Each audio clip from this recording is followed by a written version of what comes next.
Hi, welcome to the Dead Prophet. I'm your host, Mike Beckett. It is an honor to have, wow, it's been, we just figured it out, 22 years since I've seen you. But Josh Fowler, who is a senior pastor in Pennsylvania here, and also sort of a friend of mine when you went to Bible college. We had that, you kind of graduated a couple years after me, but there was that crossover where we were in a few classes together, and you were doing some worship ministry there on campus, and now you're a senior pastor and have had quite the journey. For those of the guests who've been watching steadily with our show, a couple months back we had Anna Fowler, which I'm saying is our up and coming Christian artist. I mean, her music is phenomenal. Her words are very passionate and really from the heart. This happens to be Anna Fowler's dad, so that's even more enjoyable. It's always funny when I'm on Facebook and I'm checking things, and then I come up and I'm like, Anna Fowler, new release record. Wait a second here, I missed something, and then I emailed him and said, your daughter has a song that she released. And he's like, oh yeah, this is like her third or fourth song that she's done. And I must have been way behind on the staying on top of Facebook things, but uh, you can always see how to get a hold of the music that Anna has by going to our website and clicking the Anna Fowler music link, and it'll take you right to her music. But today we're going to talk with Josh and just talk about life. It's always fun to kind of connect with people that I've known. We've went to Bible college and just kind of talk about everybody's journey through life. Everyone's different. Everyone has different experiences, but it's always nice to kind of know that not everyone is the same. Everyone when they graduate Bible college and they go to that next step, everything is always different. We had like Dorsey Ross on the show a couple months back. I've had a couple other people on the show, and it's interesting how their journeys have changed, how God gave them a different roadmap than maybe they were anticipating. You always come out of Bible college with this is what I'm going to do, this is where I'm going to be. And then God decides to say, no, that's not the plans I have for you. Here's where I'm going to lead you to go. So I'd like to talk a little bit about that with you today, and talk a little bit about your family and ministry, and kind of what has gotten you to this place in ministry, and then kind of talk about where you're at as far as ministry now, and the passion on your heart, and your church's heart as far as digging deeper and growing closer to the Lord, which I think is one of those things that most churches miss. A lot of churches today where we've decided to shift to you know, concert services, to where we shut out all the lights. It's all fog machines, and let's get them in emotionally, and then let's just give them something to feel good about themselves, versus giving them something to challenge their walk as a disciple of Christ, which is one of the things I think when we look at Christianity as a whole is missing in the churches today as a whole. And I just recently finished a book called Christianity to Crossroads, and I spend 327 pages analyzing Revelation 2 and 3 in the churches in those two chapters to our American church today. And the need really comes down to the discipleship and the passion to want to be like Jesus. And I'm sure as a pastor over the last 22 years, and in ministry over the last 22 years, you've seen the different angles, different perspectives of maybe sitting under other senior pastors, and maybe you kind of shook your head and said, this really isn't going to make disciples. This isn't really going to get us closer to Jesus. Maybe you haven't, but a lot of people I've talked to over the years have said, you just sit there and you look at different pastors and how they do things, and you wonder, is your vision really to become more like Christ, or is it to just bring in the bodies?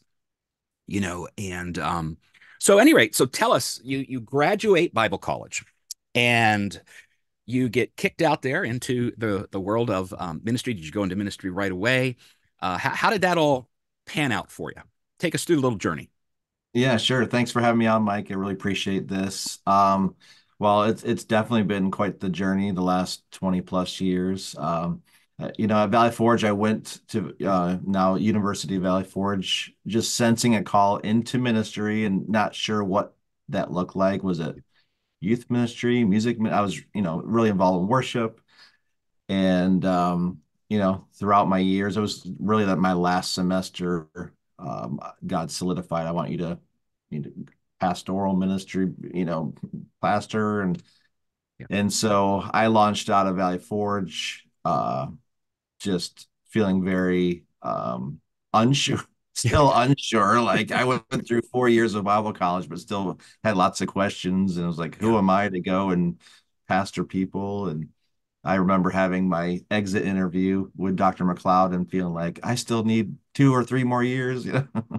He's like, hey, that's a great spot to be in to Yeah. have to that faith. We need to trust God. The Yeah. ministry is about trusting Him, Yeah.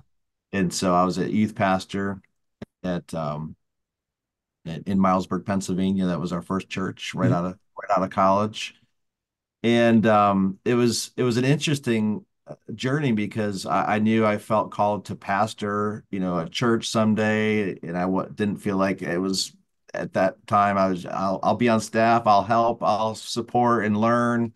And it was our very first week there. The senior pastor, just a wonderful man. His name was Roy Helgerman, and we just had a great connection. I'd learned so much in just those first few days, but it was the first week that we were there full time that he had a massive heart attack and passed away. Oh my.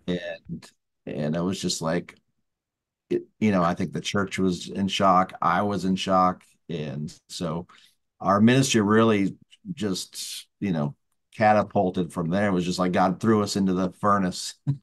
Right. Like, Wow. yeah, you're going to learn quick, boy. And and so from there, it's just been just relying on him and trusting him, and he's just given us opportunities, and so youth pastor there, and then we went to Chambersburg. It was our second church. I was youth pastor there, and that's where God was really put me under great leadership. I served under Gary Kipe, Yeah. and who Great we're man. still Yep. great friends today. He's a great mentor to me, and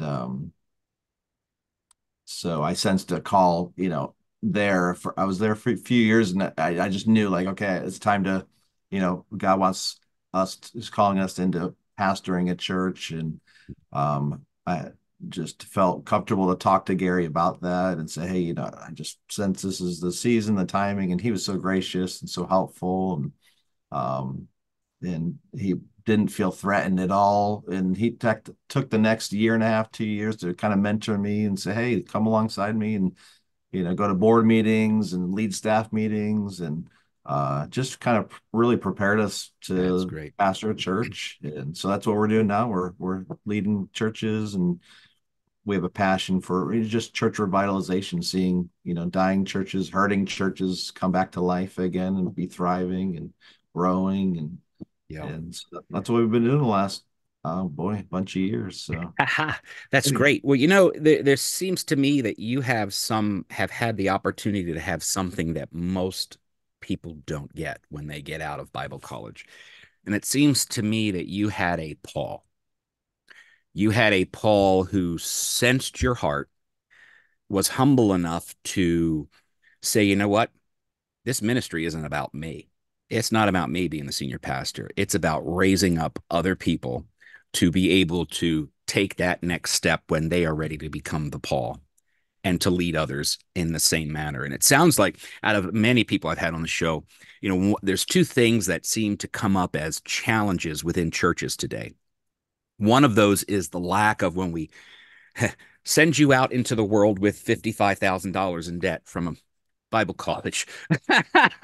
We send you out and with debt, but we don't send our people out with the ability to have mentorship that is strong, deep, and positive to build those depths. A lot of times we send people out and it's kind of like many people in our church. They're a mile wide and an inch deep, but there's no depth in word, there's no depth in waiting on God, there's no depth in actually what faith and trust is. I mean, I know in my life I've had struggles where it's like, really, God, is this? Are you even? Do you just like to stay up there and make me the laughing stock of heaven? What's the deal? Sometimes you feel like that. but Sure. but you've had somebody and that has invested in you to the point to where I see the calling. I'm going to confirm the calling, and it's not about me. It's about getting you to that place to where God can use you next. And when we look at Paul and Timothy and their relationship, that's exactly what happened. I Mm. mean, if you look at it, we're still what we would consider probably in the eyes of society young. I mean, I know I'm probably stretching it there for me, as I'm about ready in the next couple of years to be a half a century old. But still, when you think about it, the mindset that I still have to some degree, I go back to the old days. I grew up Methodist, went to an assemblies church, and for the most part, all of the pastors that I've seen up until maybe the last 15 years were old, right? You didn't Yeah. have a 30-year-old being senior pastor. You didn't have a 40-year-old being senior pastor. It was just like, that's not going to happen because this is my domain. This is what I'm doing. And now we're seeing that. And I think, and I hope and pray that we've started to catch on within Christendom here in America that there is a deep need for mentorship and a deep need for discipleship, so that when our ministers and those who are called to ministry get out there, they're properly prepared to walk into that calling. I mean, as properly prepared as you can be. Instead of just, they're the youth pastor, all of a sudden they just apply for a senior pastorate and then they go in and then you see a church of 500 people shrink down to 30 because, again, it becomes that me, myself, and I Trinity kind of, the self Trinity, as I call it, versus the focusing really on the heart of God for something. So I commend the people who have put that time and effort, and I hope and pray that those things continue and that you've been able to learn something so that when you get those people, because I think you just hired a youth pastor recently or something. I saw it was that your yeah online. I saw like you Yeah, guys yeah, were praying. volunteers, but yeah, they're doing a great job as our youth pastors. Yeah, Yeah. yeah, Yeah. yeah, But I mean, there's great opportunity to like, hey, here you go. What's God doing? And yeah, so that is just awesome. I'm actually like pumped because you shared that story because I can't tell you people just don't share those types of stories. And it yeah. and it's sad because without the proper mentorship, without the guiding and the leading of somebody who's experienced, somebody who is a Paul, um, we're really not prepared. And in a society that is so anti-God, we really need to almost have that more, Mm. that direction. So you're at the church now. Now talk about this revitalization. When you're talking about revitalization and kind of bringing, you had said bringing back dead churches or churches that have fallen apart. What are we looking to do? Because there are a lot, I believe, in our country. There are, everybody focuses on well, I have the church, I got 400 people, I got three. But the reality is, most of the average church, I think, if I read, remember reading when I had Dr. Lee in class, and he had said and Dippold, the average church is like 100 to 80 to 100 people.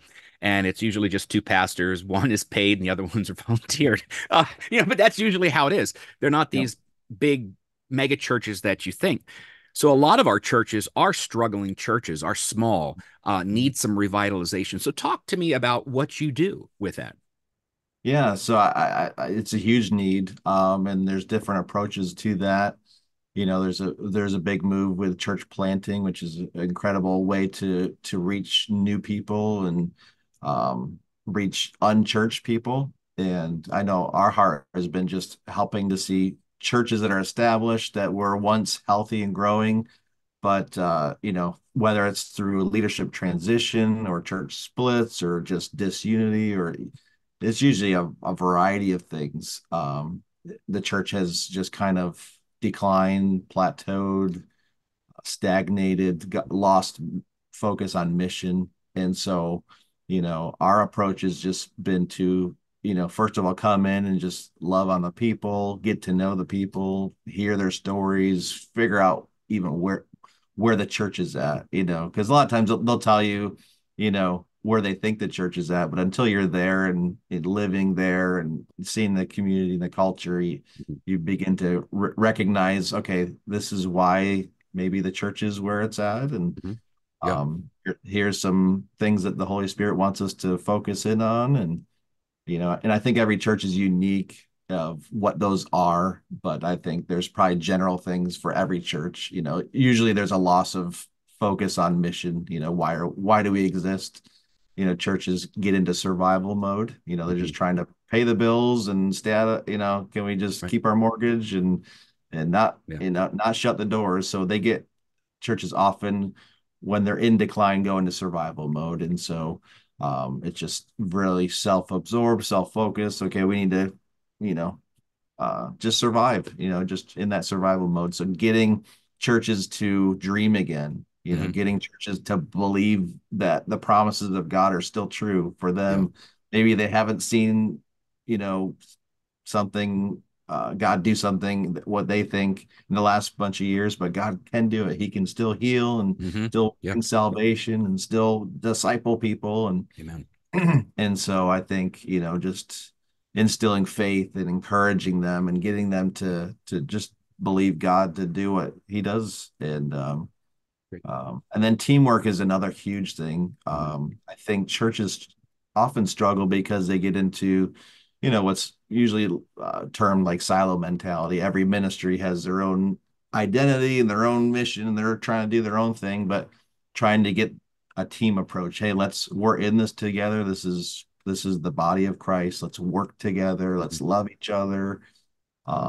And so serve together, raising up leaders. Our passion is not just to do everything ourselves, but to raise up leaders and volunteers and Kind our of district. Yeah, go ahead. kind of shifting that from, hey, it's always the 20% doing the work, but now we're going to move and it's going to be 80% doing the work. We seeing Yeah, your yeah, important role as maybe you're a finger or you're a shoulder blade or you're a back disc or something or a foot, but you have a specific role within this body, and really letting everybody know that each and every person has an intricate part to play. And yeah. that right there is encouraging, because I don't know, if I were in a church and somebody came along and said, you have worth and you have value for the mission of this church, and we want you to be a part of this because that's what God wants you to do. To me, in a society where we're not focusing on worth and value in a biblical manner, that to me would be like, sign me up. I'm ready to go. Let's go. Let's see what I can do. This is what I have. Maybe I'm not musical. Maybe I'm not, I can't, do like preaching things, but maybe I'm great with electricity, maybe I'm an electrician, or maybe I can do, donate my time on Sunday or Saturdays and come around as what needs to be fixed in the church. Or maybe I'm a landscaper and I can come and donate my time and help the church, be a little bit more attractive from that end. But that person still is part of that body, and maybe isn't in what we would consider the ministry spectrum, but in reality, it is ministry, and Yeah. they're part of that. And that to me, that's just exciting, Mhm. and that's great. That is great. Yeah. I didn't mean Yeah. to cut you off there, but I was No, like, wow, no, that that's absolutely true. Just getting people excited again and believing, hey, I can do something. And he's gifted the whole body, not just one or two people. So right. yeah, recognizing that. And Yeah. Why do you think churches lose focus of their mission? I mean, obviously, there's some, kind of normal things we would probably think of, but what do you think the driving force, or what might kind of sets those steps up? Because you don't just wake up one day and we're a church that doesn't have a focus. You mm, know, it's like you don't wake up one day and just fall from God's glory. you know, yeah, there are little steps along the way, little signs, and we see that in the churches in Revelation. It's not like one day the church of Ephesus just lost their first love.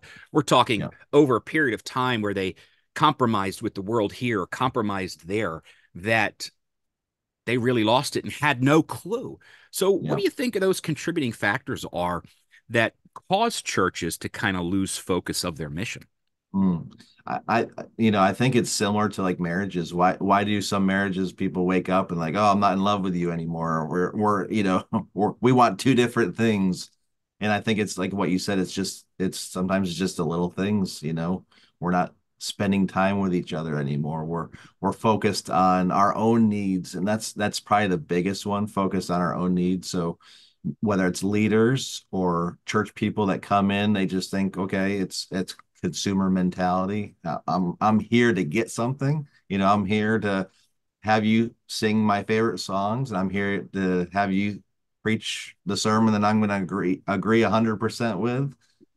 And when that's more that egocentric, selfish mentality, it's just kind of the culture coming into the church, Hmm. because that's our culture. We're Yeah. we're kind of raised in society to think that it's all about us, and Hmm. you know, just Yeah. have the world focused on yourself. And so when that happens in the church, our focus is we turn our focus off of the harvest of lost people, of our community, and it just becomes about our church, our ministries, our programs. Churches can get just as internal as secular organizations. Yeah. Businesses happens the same way. They lose focus on the market or their target, who Hmm. they're trying to sell to, and they are become irrelevant. And so Yeah. um yeah, so there's often a disconnect in the community. Just you go around town and ask people about the church, and half the time either they don't know the church is there, or they have maybe a negative, like, oh, that's that church. I've heard stories about that church, and you're Yeah. like, Yeah. Yeah. okay. I know what they did to their last pastor. Yeah, They exactly. tied him to It four gets horses out. and let Yeah, it go. yeah. Right. So Uh, it so just takes time. Yep. yeah. Takes lots of time to say, hey, we're going to love this church. We're going to love this community, and God's going to turn it around. Yeah. And he does. Yeah. So, That's great. yep. Now, so you graduated in 2002, and Yep. then early on in your ministry, um, uh, life happened. Yep. Uh, you had a cancer diagnosis, Mhm. and you know, I think sometimes in our walk we and I don't try to I'm not trying to downplay this spiritually, but I think sometimes in our walk we disconnect the fact that we are human. Mhm. And I mean, because there's people out there. I never sin. Well, I don't know. Bible says you do. No matter how perfect you think you are, you're always going to fall um, from grace at some point. But what was going in your mind when you're sitting there? I mean, I've had skin cancer, so I haven't had anything like majorly depth, like within the body or anything like that. But you're sitting there. You're young. You're going into ministry, and then you go to the doctor, and they say, "Josh, you have cancer." What Mhm. Where did that put you as far as in life? I mean, because I'm sure it felt defeating, uh, Mhm. but at the same time, I'm sure the hope was there. But talk about that journey. Sure. Well, I was 25. I mean, we were at our second church at that time in Chambersburg, and I had a lump on my neck, and it just wouldn't go away. And at first, I wasn't concerned. I thought it was swollen lymph node, just it was cold season, winter season. And thank the Lord that we had a surgeon that went to our church, because I went to my doctor and showed him, and they weren't concerned. Oh, it's not. I knew my grandmother died of Hodgkin's disease, and I told them, hey, my grandmother had this, and they're like, oh, that's not genetic. You couldn't. I had a lot of the symptoms. I had rashes on my arms. I was telling them all the symptoms, and my doctor's was like, oh no, that's not that. And you have asthma. I was having trouble breathing, and they said, oh, you just have bad asthma. So they were giving me inhalers, and nothing worked. And there was a surgeon in our church and said, you know what, let me take a look at that. I'll biopsy and we'll figure it out. And so I'm 25 thinking nothing, thinking I'm just young and ready. And so I find out I have cancer, and it was a shock. It was okay. I'm 25. We didn't have kids at that time. So my wife and I were married and just starting to think about children. And my oncologist, I sit down with him and he's like, well, you have to do 6 months of chemo. He's like, there's no way you're having children, after that. So not just a cancer diagnosis but it was also like, you're never going to have children. And it was, yeah, it was quite the shock. Um, but the church really rallied around us. Um, I trusted the Lord. I knew if I died, I was gonna be with Him forever. And but the church really gathered around and rallied around, and they prayed, they fasted. They had a schedule of everyone praying and fasting, and Wow. And 2 months later, after I did 2 months of treatments about, and my scan then showed no cancer. Wow. Um, so it was just a miracle. I thought I was done. I was like, all right. I went to my next appointment. I told the oncologist, all right, I'm done. I'm good to go. He said, oh no, you still have to finish your regimen of chemo. And so I did 4 more months of chemo, which for anyone that's done chemo, they basically kill you to bring you back to life. And it just the little hair I had left was gone. And um, so November 2006, I was finished with chemo. And then it was just a few months later, so my doctor said you'll never have children. A few months later, we found out that Krista was pregnant with our first child. And Well, and then two more.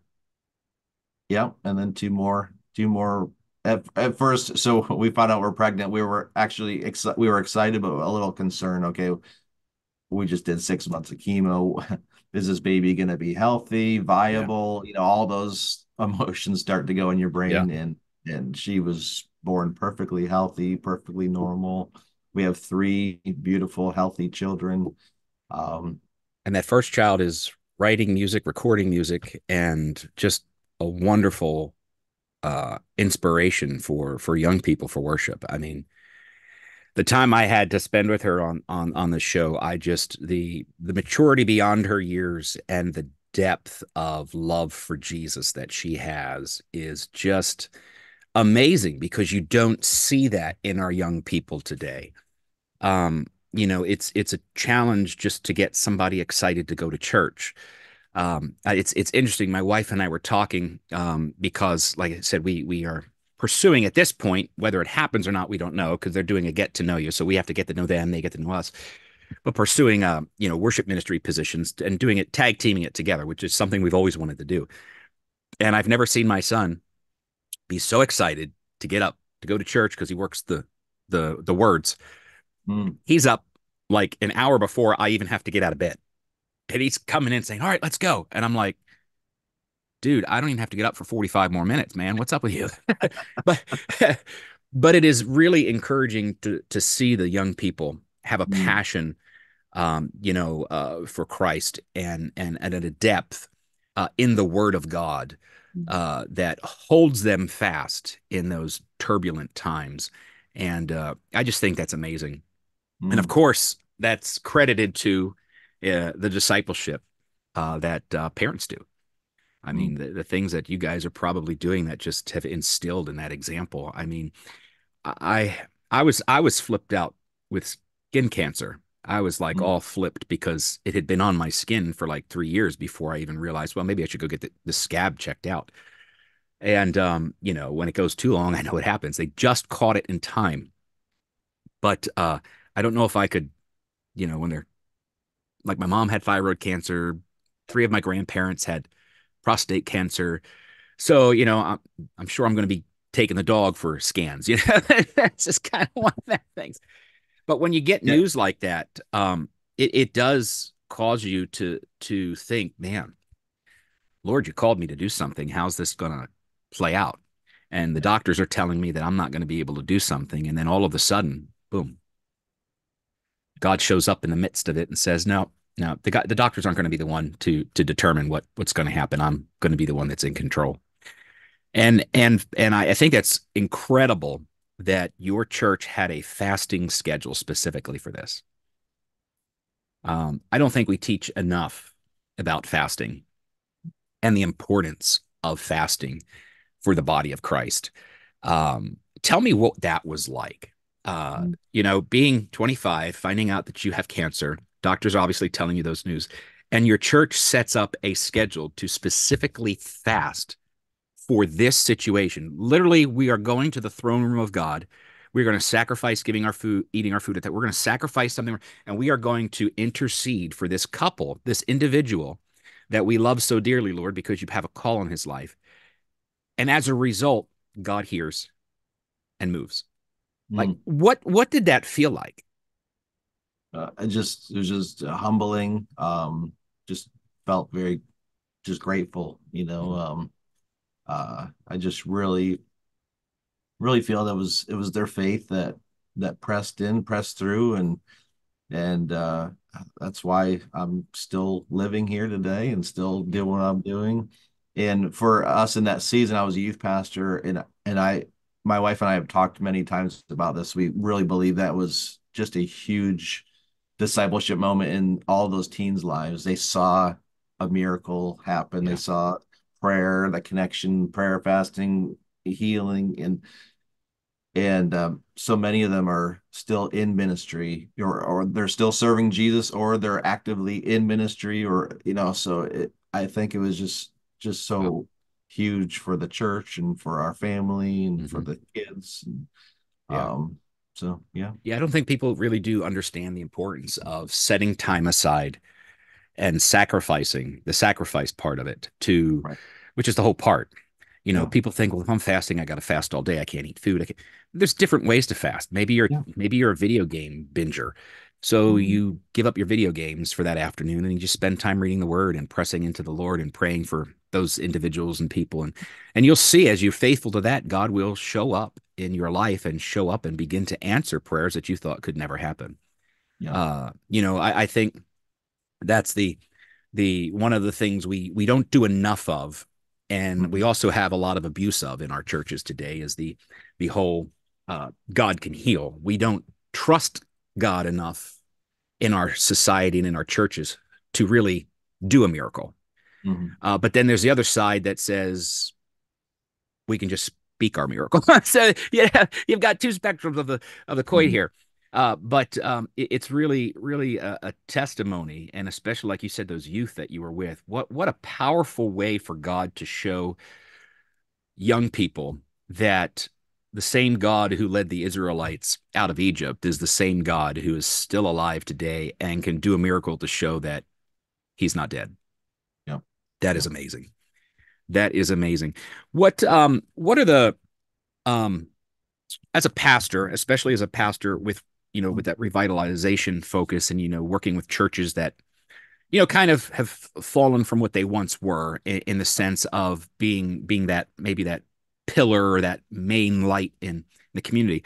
What are some of the challenges that tend to be things that you have to kind of overcome as a pastor, maybe as a church, because I'm sure in everybody's setting that you have to shift from an old way of thinking to a new way of thinking. But Yeah. what are those challenges that you seem to face coming into a say a congregation that Mhm. you have a passion and you know that this church has got a call, it's got a purpose for God, it's going to be a beacon in this Mhm. community. Maybe it hasn't been for years. What are those challenges that you face as a pastor, and how do you, as a pastor, kind of work through those? Mhm. Well, I'd say you're entering into spiritual warfare. I mean, ministry is, there's an aspect of spiritual warfare in ministry, but especially when you're going into revitalization, you're dealing with maybe sometimes strongholds or bondages, things that have been around, and you're going to have to make some changes. And so, I think of revitalization. We talk mission and vision and value, all that stuff, but really prayer is the key. Like prayer, intercession, getting people at the church praying together and believing is so huge. Um, Discerning kind of personalities, figuring out who the influencers are, who the leaders are, whether they're in charge of ministry or not. A lot of leaders, when you come in, are just kind of sitting in pews and just maybe observing or being a part. And so figuring out, discerning Holy Spirit, who are you raising up and who have you anointed for tasks and leadership, and Mhm. um, being okay to have difficult conversations. I think handling conflict is a huge part of it. You're going to have tough conversations with people and in a gracious, loving way, and you want what's best for them, and you want what's best for the church. But not being afraid to have those conversations with people, whether if someone's just maybe doing things in the wrong way, or you're having to, just talk through maybe attitudes or behaviors or way ministries are led. Just being clear that way is just so important. Not letting, when there's issues, Hmm. the easy thing is to do. It's not really the easy thing, but what we often do is ignore it. Like, Hmm. oh, that'll go away, or that issue, it'll resolve itself. But if we're not careful, issues, dysfunction is like a cancer cell that can spread and can affect the culture of a church, of an organization. And so we need to identify when those are threats that need to be addressed and resolved. Hmm. Usually conversation and communication resolves so many of them. There's Hmm. oftentimes it's miscommunication, like, oh, I didn't mean it that way, or wasn't, and so people are just often very gracious that way. It's very rare that you have to kind of, you know, discipline someone or remove someone. That's just a very rare situation. You usually just have a good conversation with someone, try to get on the same page as them. Yeah. Um, those are some things that come to mind, but yeah. Cool. Couple interesting questions I have. I always like to ask all of the people that went to college with us. Um, in your training and as a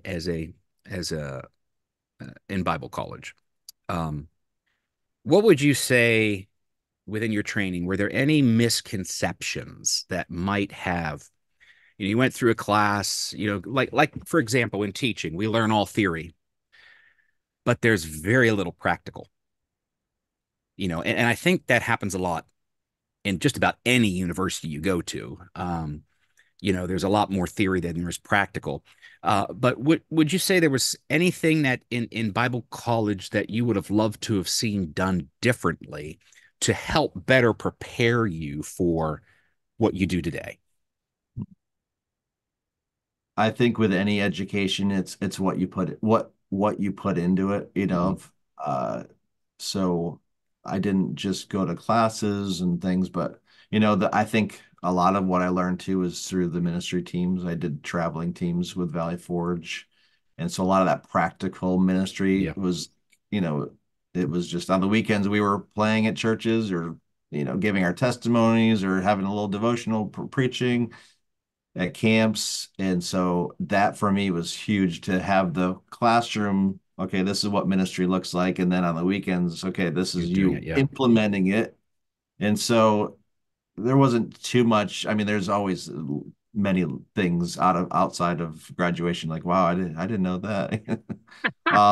Probably just people dynamics, Yeah. just understanding, now we term it like emotional intelligence and things like Mm. that. But Yeah.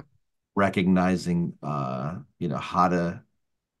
to communicate with people, and that way because you're focused on preaching sermons, and so Conflict it's resolution, consensus yeah, building, Dr. those Hall sorts was of great things. in preaching, but he was like, everything has to come from the text, and and Yeah. Yeah.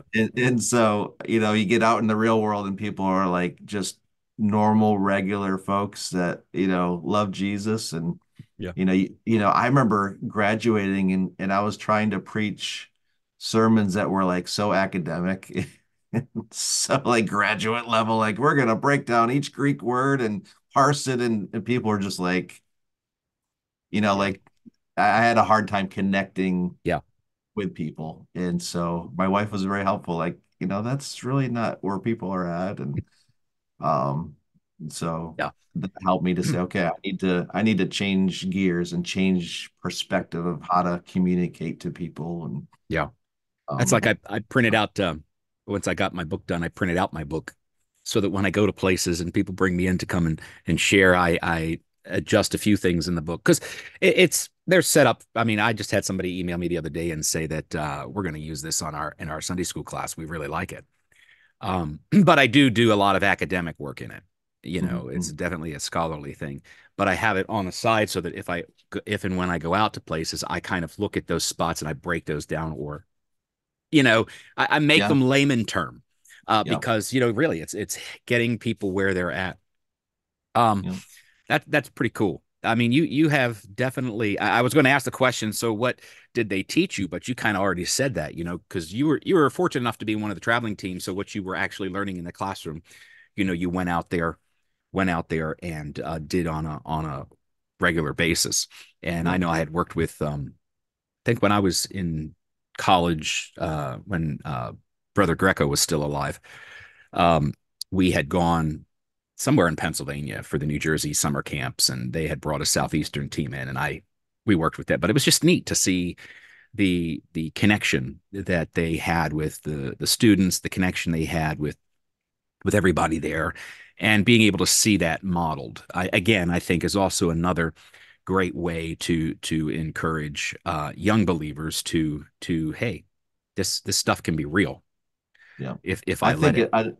sorry. I think another common struggle with people right out of Bible college, why maybe there's a lot of people that went to, is sometimes there's unrealistic expectations. Like, hey, when you go to a church and you preach the right sermon, you give the altar call, that everyone's coming forward and you're always gonna, and I think you face reality, like sometimes there's going to be difficult people or difficult churches or Mhm. difficult meetings. And I think it's important for people preparing for ministry to have a realistic expectation. It's real life, it's real world. People have real issues. Yeah. My first funeral was not for an adult that was 90. It was for like a little boy that was 4 years old. So you just realize, God has put us, there's a reason why people that we need ministers, we need shepherds, we need leaders, because people are dealing with real issues, real problems, real Yeah, struggles. real life, So and real life. I think sometimes in our circles, depending on which church you're in and where you go, sometimes I think we live too much in our circles Mhm. of Christianity, if you will. We all talk the talk, do the stuff, what we do but then we get out of the church and it's like reality hits. And I think that sometimes there's maybe a disconnect of, not always, but I think sometimes between leadership and congregant, there's the disconnect of this is reality. Reality is out. My reality is outside this wall, and I think some people are afraid to let their guard down, to be vulnerable because of things in the past, the way church people have looked at people. I think it's a good thing to be vulnerable, but it's scary because when you put yourself out there as vulnerable, you don't quite know if you're going to be a target or it's actually going to be well received to where you've been a blessing. And sometimes I wonder if we would allow ourselves a little more vulnerability on all levels within our churches. If not, if we wouldn't have a greater impact on the unsaved, Mhm. Mhm. because the Christianity that people see in America is what's on television, TBN, Daystar, well, all those different networks. That's the Christianity they see, and the other Christianity they see is the one that hits the front page of the paper, you Mhm. know, Jerry Falwell Jr., all these other. So it's trying to find that happy balance to where you let people know, we're just because we carry the name of Christ with us doesn't mean that we're walking on water Mhm. all Yep. the time. Yep. I mean, I can only do it one season of the year. It has to be Hey, yeah. frozen. I don't know about you, but I can't do it in the summertime. and but I think the reality of just being real Yep.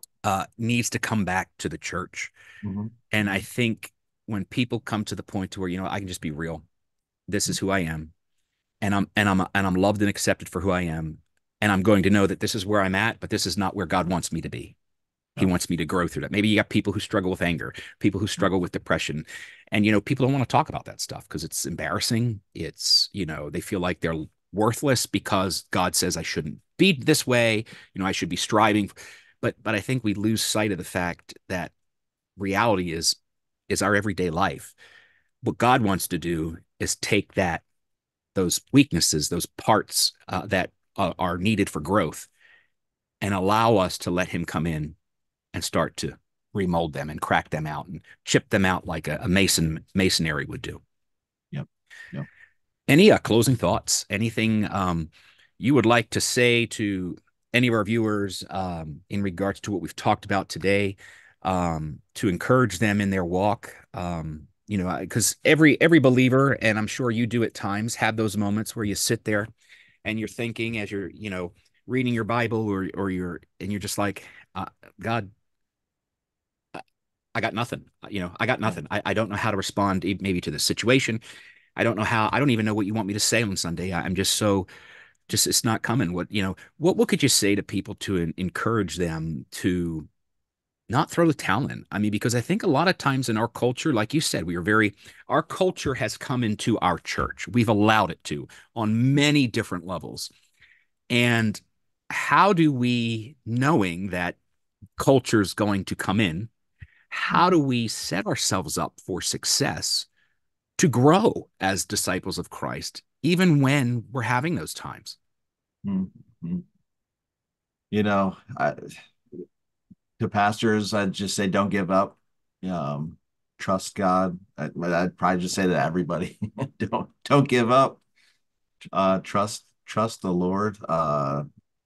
This last Sunday, we just did a discussion on emotional maturity, handling emotions, processing emotions. We had a panel discussion with two Christian therapists and counselors, and people were just really touched and was like, wow, that was such a real conversation we had.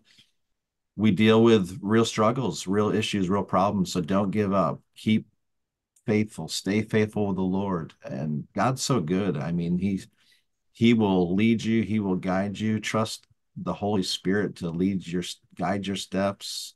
Just because you're in a dark, bad season now doesn't mean it's always going to be that way. You know, when I was going through 6 months of chemo, it was like hell on earth. It was just, I was sick, I was tired, but today I'm healthy and living and active. And And have so 3 kids, which the I doctor have three said you kids. wouldn't have one. Yeah, Yeah. I mean, come on. So there's seasons. I mean, you go through seasons in life, you go through seasons of ministry, sometimes where the church is doing really well and healthy and growing. And then there's a season of where, you're just plowing through and, so just go through the seasons, and don't give up.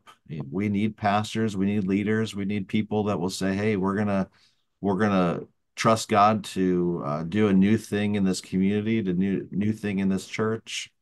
And there's so many churches that just need to be reawakened, reinvigorated, revitalized, and let's not give up on the church. And I don't know, so many people say, "Oh, the church is just a bunch of hypocrites," or "I had a bad experience pastoring. I'm never going to do that again." Well, just don't give up. Keep Yeah. keep moving ahead, and God's going to use you, and you'll look back and say, "Wow, look at what God has done," and Mhm. just be faithful. Yeah. I heard a guy, I think it was, I had him on my show, and he said, when people say to me, he says, "Oh, the church is full of hypocrites," he says, "Well, there's always room for one more." Hey, join the club. What an approach to have, because the reality is, how many times do we say something we don't come follow through with it? I mean, Right. hey, I'm going Oh to do yeah. this for you, and then you don't do it. Really, that's hypocrisy, even though Yep. it's not looked at as hypocrisy. It's just like, I didn't get to it. But the reality is, we all are. We're all sinful, all in our human nature, Yeah. and none of us are perfect. And again, and I think that comes through the personification that society has through the lenses that they see.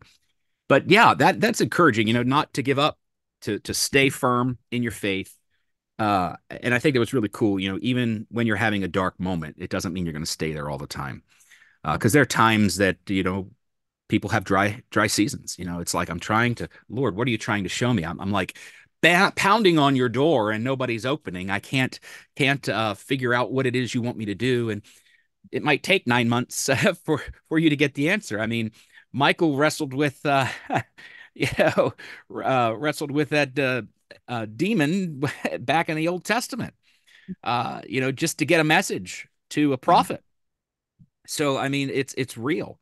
It's real stuff. So, well, Josh, I thank you for coming on the show and taking some time out of your schedule to just have some conversation. I really like doing this a lot because I think, as much as we do themes and go down different themes and tangents and things that are going on, it's just nice to have conversation about real life Mhm. and, share a personal experience and know that, well, you're a pastor, you shouldn't get cancer, like that kind of thing, like you would think. But we're also in a fallen world, Yep. and God is in control.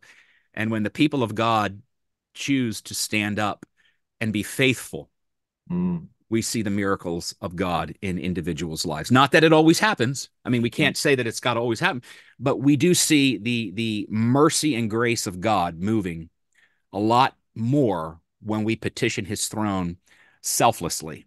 Hmm. for something. And so it was great to have you on the show. Yeah, thanks so Uh, much. yes, I'm Mike Beckett, your host. We'll see you next time here on The Dead Prophet. Have a great day.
Oh, is it time?